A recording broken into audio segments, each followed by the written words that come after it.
Hello, my name is Dante Renee, and welcome to the 10 Room Bizarro YouTube page, where I talk about films that I believe need to be talked about more. Like tonight's film, 1977's Babyface. I'm blacking out some of the front here, and this is the reversible cover for this Vinegar Syndrome Blu-ray release of Alex Dorenzi's Babyface. This is the reversible cover, the cover that you're most likely to see, actually, for this particular film is another cover. Actually, I can't open it up here, but it's a cover that if you look online, it's the main cover of a brunette girl, kind of a heart behind her. And I really like this reversible cover art as well because I've never seen it before. So here it is. This is 1977's Babyface. And this is put out by Vinegar Syndrome.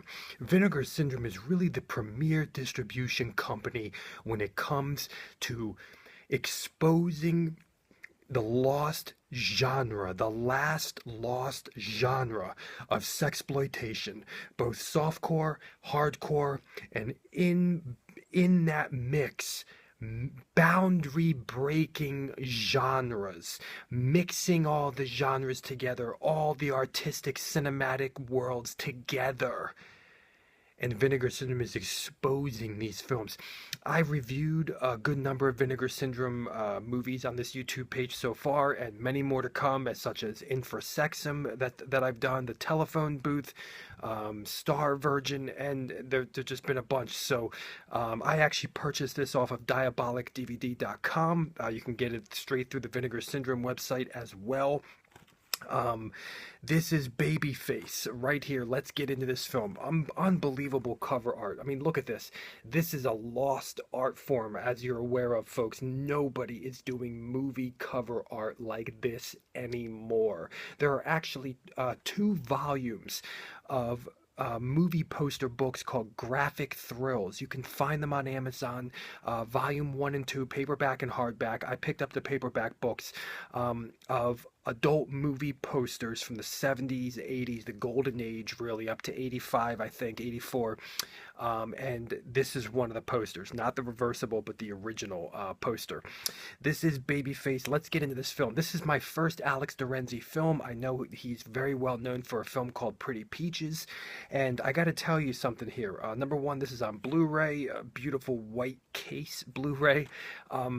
This is proof. Babyface is proof that, as my friend said, if you like offbeat cinema, if you like boundary breaking cinema, if you like dangerous cinema that is not going to kind of bow down to the social mores or to even cultural, religious, or political mores. This is a genre in particular, but this film is a film in particular that might appeal to you. Obviously, this is an X-rated movie, but this is an X-rated movie if you are open. This is an X-rated movie that will show you what X-rated movies can be and destroy all of your stereotypes of what they are, because the modern X-rated movies are really not movies. You will see with Babyface 1977 how fantastic a movie, an X-rated sex film, can be. I review a lot of sex films on this YouTube page, okay? Mostly softcore. And this is a hardcore entry where you can see the beauty and the insanity of cinematic offbeat underground films. This film right here it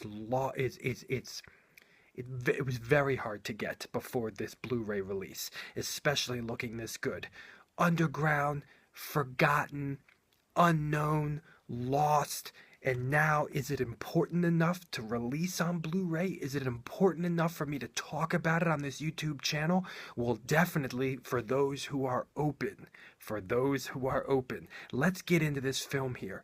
Essentially, we have a film that plays with time. Yes, a la Pulp Fiction in a way, where we have a film that is playing with the timeline of events occurring and kind of telling the story a bit out of order, and in an entertaining and amusing fashion and a creative fashion. Babyface is a movie about a young schoolgirl, her interactions with a construction worker, and the fascinating turns that happen as a result of that encounter with each other. And that involves a male brothel where men are the prostitutes, and that involves revenge, suffering, attempted murder, and what wild women and sexual coming of age story a bit, and some of the wildest sex scenes you'll see, mixed with unbelievable locations and an unbelievable score. Let's get into 1977's Alex de Renzi's Babyface. First and foremost, you know I love to talk about the music, so let's talk about the music. The music in this film will also shatter your stereotypes of typical X-rated music, possibly, although I'm a big fan of X-rated music. I will tell you here, the music is really fascinating. It tugs at your emotions and it makes you feel a certain way, and it's hard for me to describe it, but yes, there is a jazz bass, there's a jazz core to the music. It's a jazz groovy funk rhythm to the music, and at times we have some classical orchestration, and at times we have silence, but this is pretty much wall-to-wall music in this film. um, we also have some electronica mixed in there, with some rock music. But I have to tell you, the music in this film is very complex. It almost has a sultry, mystery, dark, danger vibe to the music. It's jazz core groovy funk music that it feels like it's not an imposter. It feels like it's real. It feels like it's dangerous. Tiny bit dark, sexy, and it just feels like it's occupying another space mentally and emotionally, especially within the film. And there are moments where the music goes off the hinges and gets wild as the scenes are wild. We have a bit of horror in this film as well, folks, and a bit of darkness in this film as well. And the music kind of has a bit of mysterious darkness, just tinges of it, but such cool jazz and such. It's a bit weird. It's a bit funky. It's a bit real. It's all. It's hard for me to describe it, but it's. They should release this soundtrack. Damn it. Wow, this needs to be on vinyl or whatever. Just release it. When we look at the cinematography and the style of this film, we have such high production value for this X-rated movie. It's not even funny. It's just, oh my gosh, cinematically, what an awesome film. I mean, if you took out the sex scenes in this film, I mean, it would be a lot shorter than 106 minutes. But if you took out the sex scenes in this film, you could see people just watching this movie and being like, "Wow, this is a really, it's a good exploitation story here. Some great locations, some great shots. We have a lot of overhead shots in this movie. We have great editing in the movie. We have even, some focus on girls' faces in this film as well during sex scenes, and guys' faces. Just great locations at this one like construction dock. This great location of this like nice home in a thunderstorm at night, and of course the male brothel and the different rooms and the furniture and the wallpaper and the girls' outfits in this movie are unbelievable. Their necklaces, their bracelets, their dresses.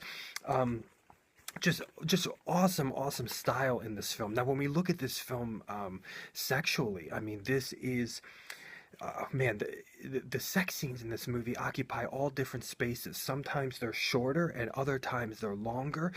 There is a wild ass scene near the end of this film that, I mean, there's so much I want to say. The acting in this movie is so awesome, and you can see the awesome acting in the sex scenes as well. There's a girl who supposedly in her character is in Rolling Stone magazine, and she is so unhinged and unhindered, and you can feel her energy. There's this bizarre ass character in this film that at first you might think, oh, her acting is seems a little weaker than the rest of the cast.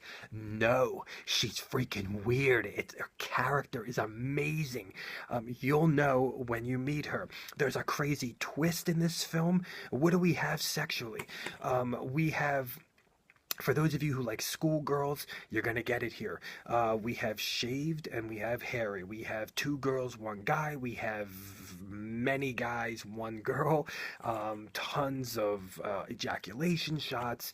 Lots of spreading of the asses in this film. Something that seems like Alex Dorenzi likes that.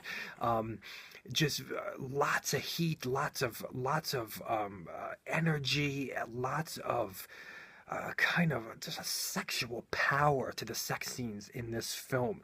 They're very real. They seem real. The acting is amazing. Their faces, you can tell that their acting is just, it's occupying another level. And the sex, as people, as I've said this many times in this YouTube page when I review sexploitation films, say, people say, oh, there's so much sex in the movie, I'm looking for some substance.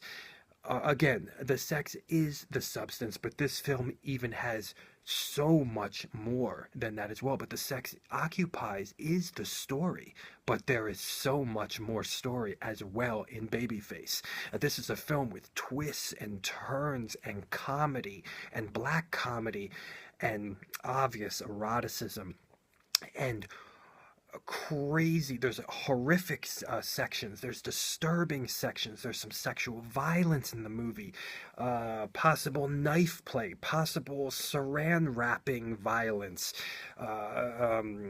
suffocation. There's some crazy ass stuff in this film, and there's some complexity within the sex scenes as well, and obviously a lot of unhinged energy and freedom. This is a very unique aspect of having men be the sexual objects in this film, and women are in charge of their sexuality and of how many men they want and how they want it. Although there is one particular scene in this film that offsets that and puts a little bit of a just pushes it aside and kind of makes this interesting paradox in the film. You might see some familiar faces. The lead guy in this film is freaking tall. He occupies, and Alex Dorenzi likes to get him like next to smaller people, which is everybody. And he has such an interesting physical presence. Even his face is interesting. I've never seen him before. This is a very, very, if you like wild sexual films, we even have interracial, tons of ejaculation. The girls are sexually attractive in this film, especially the main baby face girl, I guess, the main school girl. All different variety, great characters. The head girl at the male brothel is awesome. I love the interaction. There's just such great characters. There's that play, that theme of, are girls the ones who are girls the ones who are to blame, or are men the ones to blame for sexuality? And there is just some wild shots. Each sex scene is different in this film, and that's what makes it so interesting as well. Each sex scene is different. The angles are different for each scene. The vibes are different. Some are very sweaty. You can see the sweat on them, and other ones are quicker and not as dirty, in the environment. There's a weird scene shooting through a rabbit cage that reminded me of an Ingrid Steger film that I reviewed in this YouTube page a little bit ago. there's Blutjung Verhinen, I believe, part three. I believe that was the one. Um, and so there's a lot of variety in the sex scenes. If you like butts, if you like yeah, if you like butts, if you like, there's oral, tons of oral, a lot of fellatio, um, and this movie occupies another world. This movie occupies another place, and it stays with you, and it's wild and unhinged and just boundary breaking crazy. Oh my gosh! I mean, this it couldn't be made today, and it wouldn't be made today because people just wouldn't have the production value, the budget, and the talent to make a sex movie like this anymore. Nope, just won't happen. There's racial stuff in this movie. There are gender issues in this movie that are quite disturbing. There's a lot of stuff with age, stuff with some pedophile stuff. There's a lot of wild stuff in this movie. So if you are open and if you are not prudish, Babyface is for you. If you're looking for something offbeat and insanely crazy and very complex and very interesting and wild, and you like your exploitation with some, with sex, Babyface, 1977, Alex Dorenzi. Thank you so much for watching the 10 Room Bizarre YouTube page, where I talk about films that I believe need to be talked about more, like Babyface. Thank you and good night.